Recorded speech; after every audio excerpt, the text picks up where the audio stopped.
Hi, I'm Michael Sheetz. Some of you may know me. Hopefully more of you have read my reporting, but I grew up in Southern California, right in the cradle of aerospace and much of the space industry historically and even still today. I grew up there, but I moved to New York City in pursuit of becoming a reporter and joining the news media. I didn't quite understand what that meant, and thankfully when I came to New York for college, I had several mentors guide my path along the way. Today I want to talk a little bit about my journey and my background. I want to point you to the growth in the space industry at large, maybe give a few tips about reporting and identifying good reporting in general, and then leave you with some thoughts that I have on your opportunities in the space industry. I joined CNBC as a breaking news reporter, and in the summer of 2017, one of my editors asked if anyone could cover a SpaceX launch happening over the weekend. The company was going for a new record in the industry, trying to launch and land 2 orbital rocket boosters within 48 hours, something that had never been done before. I thought it was interesting, didn't know much about SpaceX, but had heard the name at the time and had tuned in for the launch webcast. But I watched it and had this instant curiosity and part of my journalistic, interest to understand a little bit more about why private companies were investing money in this industry and why this wasn't just the realm of NASA and of governments. That was when I really started to dive into the space beat at CNBC. I did it on the side, working part-time effectively on space stories, but continuing to focus first on breaking news and then joining the markets team covering Wall Street research and other stocks. I didn't necessarily intend to be covering this industry full-time, but we didn't have someone dedicated to it at CNBC, and I found the business aspect of it very interesting, especially given the heightened amount of private investment that was happening. As I said, I was still pretty new to the industry, but my first launch I ever saw in person was the Falcon Heavy demonstration mission in February 2018. That mission, witnessing it in person, absolutely blew me away. The sheer power, the complexity, what was attempted, the inspiration that people drew from it, the excitement that investors had about the possibility of this new vehicle that could deliver heavier and larger payloads into space, kept me digging further into it and really fueled my momentum to understand a little bit better what was happening. The space business opportunity started to become apparent, and Bank of America released a report in 2017 that really caught my eye because they estimated that the space economy would be worth $3 trillion in 30 years. I wanted to understand that a little bit better, and I found out that there was already hundreds of billions of dollars in revenue coming from the industry and different services, a lot of it being telecommunications and other satellite services, and I was trying to find out a little bit more about just how people make money in space. One thing that I think is very notable is that launches get a lot of the attention, but spacecraft really drive a lot of the value in the industry. You're talking about the services they provide, but I was curious to learn more about the potential. What else could be provided terrestrially that would be added value from space? It brings to mind one of my favorite quotes from a source of mine. It's Chad Anderson at Space Capital, who said that in the same way that every company today is a technology company, it's not just Google, Alphabet, Apple, etc. But he says that every company in the future will become a space company. That really stuck with me and helped me understand a little bit more about how the influence of the space industry was only beginning to be felt.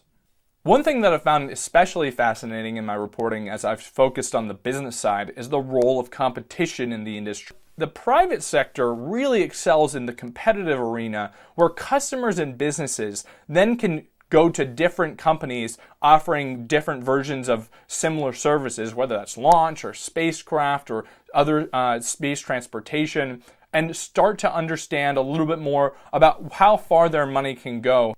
One important and very personal aspect of this is the role of good reporting in the industry.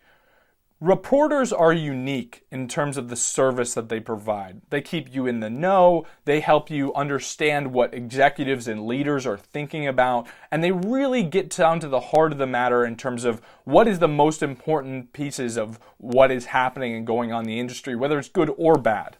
A fundamental aspect of reporting is that it's based on trust, and that I am truly nothing without the trust of my readers and my sources. And that goes for whether or not those people are speaking on the record in an interview and I'm quoting them, or they're coming to me anonymously and giving me a heads up about changes that are happening in the industry. Let's talk about how to spot good reporting. And I titled this talk, "If it ruds, it pubs." It's an adage off of the old journalistic saying, "If it bleeds, it leads," basically saying if something terrible happens, then it's going to be front page headline news. As a reporter, I'm always trying to do my due diligence and understanding the context of a mission, what it's trying to accomplish, and a good reporter then takes that to a next level and contextualize it. The example that I want to give is the Starship SN8 flight in December, and that flight, which was the first high-altitude test flight that SpaceX was performing, exploded spectacularly when that rocket came back down to the ground and attempted to land. The first thing when my editors were asking, for a headline, something to quickly update the story, get out the news, was that we needed to emphasize that while Starship is something, a prototype that's being developed for carrying people to the moon and Mars, there weren't any people on board the spacecraft during this test. So putting uncrewed in my headline is something that might not make sense given it might seem obvious to readers in the industry, but it's something that I needed to emphasize to our readership, who oftentimes aren't people from the space background. Another piece of that is then immediately updating my piece, contextualizing it, helping people understand what the goals of the test flight were. A good reporter goes back, is willing to update and add context and provide new information along the way as they gather it, is willing to understand when they were wrong and be corrected. Often, personally, hurts when I get something wrong, but my step is always to try to understand how that makes me better. And I think that's something very applicable to careers as well. If you make a mistake and you have failure, it's not necessarily that you aren't suited for this role or can't do this job. It's actually something that is a learning experience and can make you much, much better than if you never get anything wrong ever. That kind of also goes hand in glove with the challenge of reporting in the digital age. Things move very, very quickly, especially as the industry is growing very similarly quickly. And at CNBC, I've always been proud of one of our basic principles of being accurate first and fast second. We do want to be quick in updating stories and getting headlines out, but accuracy is crucial, and that goes back to what I talked about in terms of building readership trust. I want to thank the Council for welcoming me on to talk about this in the reporting process, as I think it's fair to say that a reporter is not your typical guest, especially in an event like this. All in all, I do want to leave you with a fact that I've found to be true along the way in reporting on the industry, and that's that there's never been a better time to get involved. The career opportunities that are here in the industry are incredible. Whether that's at mature companies that are high profile, SpaceX or Blue Origin or Virgin Galactic that people know and they're like almost household names today, or startups that are really trying to grow their teams. You can learn a lot even at a company that maybe doesn't, have as high a profile as some of those other names, that I really believe that there's never been a better time to get involved. And as a reporter, I hope that I'm helping you along the way to know the news, to know it well, to read it with discernment, and to understand the changes that are happening as you go throughout your careers. That's something that I am very, very much focused on in my reporting, is its personal impact on people's lives. And the fact that if I publish an update to a story or break some news, that can oftentimes have immense ramifications on people's life decisions. And I'm always trying to help people in terms of helping them understand more about the health of the industry at large.